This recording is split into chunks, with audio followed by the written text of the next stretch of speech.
சொல்லணும்னா நம்ம விஷயம் அவங்க இல்லை இவர் அனுப்பிடுவார்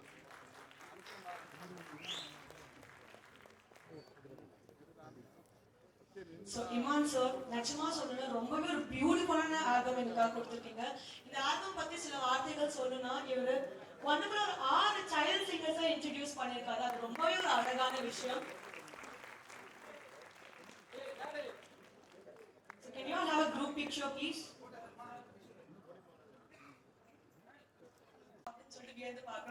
அந்த அளவுக்கு எதுவுமே பண்ணாம ஒரு பியூட்டிஃபுல்லான பெர்ஃபார்மன்ஸ் கொடுத்திருப்பாரு திரு காளி வெங்கட் அவர்களே. சில வார்த்தைகள் கூறுங்க.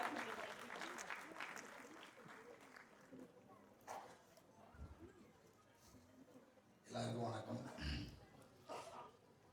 ஊடக பெருமக்கள் மேடை எல்லாருக்கும் நன்றி வந்ததுக்காக.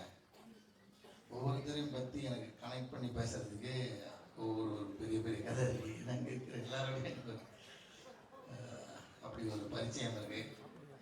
திடீர்னு கூடுவாங்க எதிர்பார்க்கலன்னு அவன் ஒன்றும் ப்ரிப்பேர் ஆகவே இல்லை. ஏன்னா இந்த படத்தில் சொன்ன மாதிரி எல்லா படத்துலையும் ரிஹர்சல் பண்ணிட்டு கூட போகலாம். இந்த படத்துக்கு ரிஹர்சல் பண்ணா அது என் ரோலுக்கு ரிஹர்சல் பண்ணா ரொம்ப ரொம்ப தப்பா இருக்கும், இன்னொன்று ஆபத்தாகவும் இருக்கும். ஏன்னா எனக்கு இருக்கிற இந்த படத்தில் இருக்கிற 2 சிக்கலுமே ரிஹர்சல் பண்ண முடியாத சிக்கல். எனக்கு தெரிஞ்ச சரி அதை விட்டுரும், அதை பற்றி நிறைய பேசிட்டாரு பார்த்து.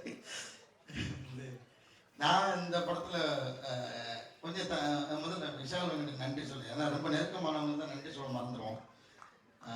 இந்த படத்தில் வாய்ப்பு கொடுத்ததுக்கு விஷாலுக்கு ரொம்ப நன்றி.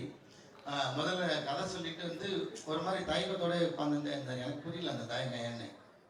இல்லை நீங்கள் எப்போ ஷூட்டிங் விஷால் சொல்லுங்கள், நான் எத்தனை நாள் சொல்லுங்க அப்படின்னு சொல்கிறேன். சரி நடிக்கிறீங்களா அப்படின்னு அது என்ன சொன்னீங்க நடிக்கிறேன் அப்படின்னா, அவருக்கு நான் நடிக்க மாட்டேன்னு சொல்லிடணும்னு அவருக்கு ஒரு சந்தேகம் இருந்தது. இது மாதிரியான ரோல் கிடைக்கிறது வந்து ரொம்ப அபூர்வம். ஏன்னா நம்ம நடிக்க மாட்டோம்னு நினச்சிக்கிட்டே நம்மளுக்கு சொல்லவே மாட்டாங்க நமக்கு. அப்படியான ஒரு ரோல். அதே மாதிரி இந்த ரோல் நடித்ததுல நான் ரொம்ப வித்தியாசமான ஒரு உணர்வாக என்ன பார்க்குறேன்னா, எத்தனை தான் கோடி வச்சுருந்தாலும் இந்த உலகத்தை கட்டி ஆளக்கூடிய சக்தி இருந்தாலும் அவனோட பெண்ணக்கோலத்தை அவன் பார்த்துருக்க மாட்டான். அந்த வாய்ப்பு கலைஞர்களுக்கு மட்டுமே கிடைக்கக்கூடிய ஒரு அபூர்வமான வாய்ப்பு. அது மாதிரி நம்மளை சுற்றி அழையிறத நம்ம கேட்க முடியாது, எனக்காக நம்ம இருக்க மாட்டோங்க, அதை கேட்கக்கூடிய ஒரு வாய்ப்பு. ஸோ இப்படி இந்த ரோலில் வந்து நிறைய அற்புதங்கள் நிகழ்த்தி கொடுத்தாரு எனக்கு வந்து விஷால் வெங்கட். ஏன்னா எவ்வளோ காசு வச்சுருந்தாலும் சரி, ஒரு டெட் பாடி கிட்ட போட்டு ஒரு ஃபோட்டோ எடுத்து பார்ப்போம் அவனு நினைக்க மாட்டான். அது வந்து நம்ம இங்கே நோவும் சொல்ல முடியாது, நம்ம வந்து பண்ணி தான் நம்ம ப்ரொஃபஷனலாக அதை பண்ணுறோம். அதே நேரத்தில் இதில் இருக்கிற அவுட்புட்டு பார்க்கும்போது பயங்கரமான ஒரு சந்தோஷம். அதாவது நம்மளுடைய பிணக்கோலத்தை நம்ம பார்க்குற ஒரு வாய்ப்பு இந்த உலகத்திலேயே அமையாது யார் கலைஞர்களை தவிர்த்து. அந்த மாதிரியான ஒரு அனுபவம் எனக்கு இதில். அதே மாதிரி ரிஹர்சல் பண்ண முடியாத ஒரு கதாபாத்திரம் இது. மணிகண்டன் ரொம்ப நன்றி மணி. வந்து தனியாக அப்படிலாம் சொல்லக்கூடாது தான், இருந்தாலும் எனக்கு இந்த மேடையில் ஒரு விஷயத்தை சொல்கிறதுக்காக தான் மணியை வந்து இழுத்த கொண்டு போட்டேன். ஏன்னா மணிகண்டனை வந்து நீங்கள் நிறையா பரிமாணத்தில் பார்த்துருப்பீங்க. ஆர்டிஸ்ட், அப்புறம் வந்து ஆக்டர், நல்ல ரசிகன், பயங்கரமாக ரசிப்பார். அது மாதிரி அவருக்குள்ள ஒரு பயங்கரமான இயக்குனர் இருக்கார். சீக்கிரமாக நான் அதை எதிர்பார்த்துட்ருக்கேன். டைரக்ஷன் பண்ணும்போது நடிக்க கூப்பிடுங்க மணி, அந்த சான்ஸ் கேட்கறதுக்காக தான் இப்போ நான் போட்டு விட்டேன்.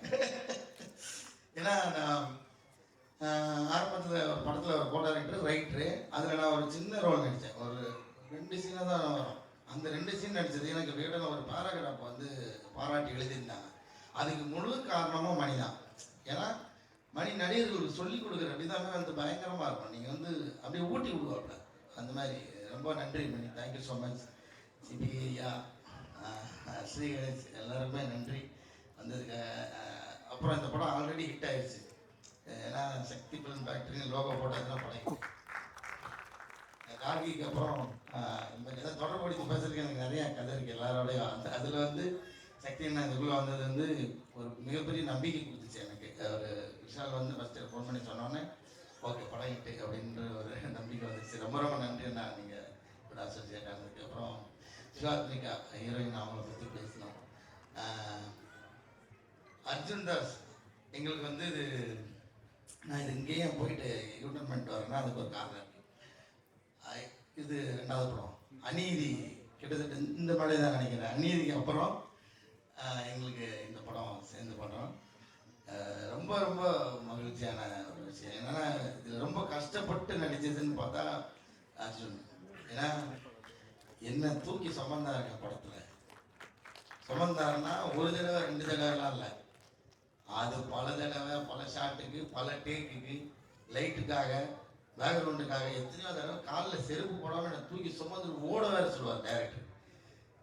அது மாதிரி என்னை தூக்கி சுமந்து நடிச்ச அர்ஜுன் தாஸ்க்கு நன்றி. நான் எவ்வளோ பாரமாக இருந்தேன்னு எனக்கு தெரியல, அது அர்ஜுன் தான் கேட்கணும். இதுக்கப்புறம் நான் ஏன் இங்கே யூட்டன் பண்ணிட்டு வந்தேன்னா, சிவாத்மிக்கு அவன் வந்து நான் சரி இன்னைக்கு ஒரு வந்து திட்டம் போட்டு வச்சிருந்தாரு. அவர் அர்ஜுன் தூக்குற மாதிரி இப்போ சிவாத்மிகா என்ன தூக்கிட்டு போகணும். இப்போ என்னதான் சொல்றேன்னா சரி, அப்போ இவர் வந்து 2 பக்கம் ட்ராலி போட்டலாம், அதில் வந்து ஒரு பிளாட்ஃபார்ம் வச்சுட்டு அது மேலே காலை வச்சு பேலன்ஸ் பண்ணிட்டு தூக்கிடலாம் அப்படின்னு சொல்லி என்னென்னோ பிளான் பண்ணிகிட்டே இருக்காங்க. அப்போ டக்குன்னு சிவாத்மிகா வாங்க அப்படின்னு சொல்லிட்டு அப்படியே குண்டு கட்ட தூக்கிட்டாங்க, மூட்டையை தூக்குற மாதிரி. எப்படி தானே தூக்கணும் அப்படின்னு முடிச்சு விட்டாங்க. அந்த மாதிரி சிவாத்மிகா அவங்களோட ஃபுல் பவரையும் வந்து காமிச்சிருக்காங்க. ஏன்னா அவங்களே என்ன தூக்கி சுமந்து நடிச்சிருக்காங்க அப்படி. அப்புறம் தயாரிப்பாளர்கள், நீங்கள் ஒரு வாக்கு கொடுத்துருக்கீங்க, ஞாபகம் வச்சிருக்கீங்களா இல்லைன்னு தெரியல. அமெரிக்கா கூட்டு போகிறேன்னு இருக்கீங்க எல்லாரையும். நீங்கள் படம் இட்டானதுக்கப்புறம் இங்கே எல்லாரும் டிக்கெட் போட்டிருக்கேன். முன்னாடி இந்த படத்தோட அறிமுக விழாலே வந்து அதை சொல்லிட்டாங்க. அதனால தயாரிப்பாளருக்கு ரொம்ப நன்றி இந்த படம் எனக்கு வாய்ப்பு கொடுத்ததுக்காக. அப்புறம் மெட்ராஸ் மேட்னி திரைப்பட இயக்குனர் கார்த்திகேயன் மணி அவருக்கு ரொம்ப நன்றி. நான் கூப்பிட்டேன், நேற்று தான் கூப்பிட்டேன், வந்துட்டார். ரொம்ப ரொம்ப நன்றி. இதில் யாரையும் விட்டுனா அந்த ஐயா ரொம்ப நன்றி. லவ் ஸ்டோரி எனக்கு என்னோட நண்பரோட டீமில் ஒர்க் பண்ணியிருந்தார். அங்கேருந்து எனக்கு தெரியும். நான் நித்தமர்வானம் நான் பண்ணும்போது அவங்க கார்த்தி அவரோட கூட இருந்ததுனால எனக்கு ரொம்ப நெருக்கம். இந்த மாதிரி நிறையா எல்லாரோடையும் சொல்கிறதுக்கு நிறையா கதை இருக்குது. அப்புறம் வந்து இமான் ஐயான்னு சொல்லுவோம். நான் எங்கள் பப்ளிக் படம் டைரக்டர், அவர் வந்து வேறு படமும் எடுக்க மாட்டாரு, அந்த படத்தை ரிலீஸ் பண்ண மாட்டாருன்ற மாதிரியே இருக்குது. சீக்கிரமாக ரிலீஸ் பண்ணிடுவாங்கன்னு நினைக்கிறேன் சார். ஏதோ இப்போ திருப்பி பேசிகிட்டு இருக்காங்க. அந்த படத்துக்காக நான் வந்து வெயிட் பண்ணுறேன் சார். சாரோட ஆல்பம் வந்து வேறு லெவலில் இதில் பயங்கரமாக இருக்குது. நான் இன்னும் அதை வந்து ஒரு படி மேலே, அது என்ன காரணம்னு எனக்கு தெரியல சார். உண்மையாகவே அந்த ஒருவேளை இது நேரத்தில் அப்படி சொல்லிட்டேன்னு கூட நினச்சிக்கிட்டோம். வெயிட் பண்ணுறேன் சார். அவங்களோட தீவிரமான ரசிகர் அப்படின்றதுக்கு நீங்கள் 2 பேர்கிட்ட விசாரிச்சு தெரியும். பப்ளிக் டைரக்டரையும் யுவபாரதி கேட்டிங்கன்னா தெரியும் எவ்வளோ பெரிய ரசிகர் அப்படின்றதுக்கு.